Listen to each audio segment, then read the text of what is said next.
सबसे पहले बात करते हैं क्लिंडामाइसिन टेबलेट की। इसका एपीआई भी क्लिंडामाइसिन ही होता है। यह अक्सर स्किन इन्फेक्शन, डेंटल प्रॉब्लम और थ्रोट इन्फेक्शन में दी जाती है।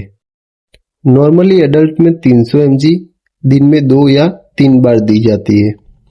अब आती है एमोक्सिक्लेव टेबलेट।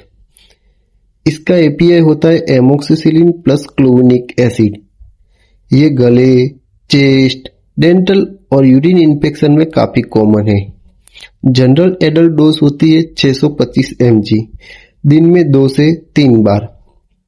अब थोड़ी स्ट्रॉन्ग मेडिसिन, लिनेजुलाइड टेबलेट। इसका एपीआई लिनेजुलाइड होता है।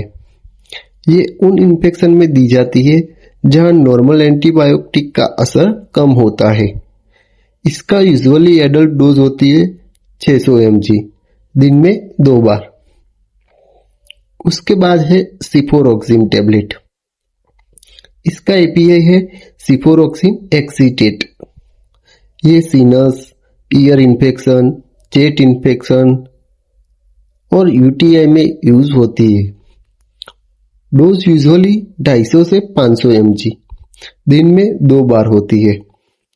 और अगर किसी पेशेंट को पेनिसिलिन से एलर्जी हो तो अक्सर इरिथ्रोमाइसिन टेबलेट दी जाती है। इसका एपीआई इरिथ्रोमाइसिन होता है। ये स्किन और सांस की इन्फेक्शन में हेल्पफुल होती है। जनरल डोज होती है 250 से 500 mg दिन में 2 से 4 बार। अब बात करते हैं इंजेक्शन की। ज्यादातर तब दी जाती है। अब बात करते हैं इंजेक्शन की। इंजेक्शन ज्यादातर तब दी जाती है जब इन्फेक्शन सीवियर हो या टेबलेट से इंप्रूवमेंट नहीं मिल रहा हो। सबसे पहले क्लिंडामाइसिन इंजेक्शन। इसका एपीआई भी क्लिंडामाइसिन ही होता है। यह सीवियर इन्फेक्शन में यूज होता है। एडल्ट डोज यूजुअली 600 से 900 mg दिन में 2 या 3 बार। फिर आती है एमोक्सिक्लेव इंजेक्शन। इसका एपीआई एमोक्सिसिलिन प्लस क्लोविनिक एसिड होता है। यह सीरियस चेस्ट इन्फेक्शन, एब्डोमिनल और सर्जिकल केस में दिया जाता है। कॉमन एडल्ट डोज होती है 1.2 ग्राम दिन में 2 या 3 बार। और हॉस्पिटल में कॉमनली सुने जाने वाला सिफोटोक्सिम प्लस साल्बेक्टम इंजेक्शन। इसका एपीआई सिफोटोक्सिम और साल्बेक्टम होता है। यह एक पावरफुल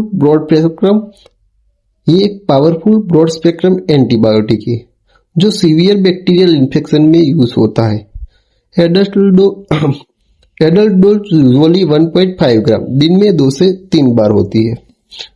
एक बात याद रखना, चाहे टेबलेट हो या इंजेक्शन, एंटीबायोटिक कभी खुद से स्टार्ट नहीं करनी चाहिए। हमेशा डॉक्टर की प्रिस्क्रिप्शन फॉलो करनी चाहिए, वरना फ्यूचर में दवा का इफेक्ट कम हो सकता है।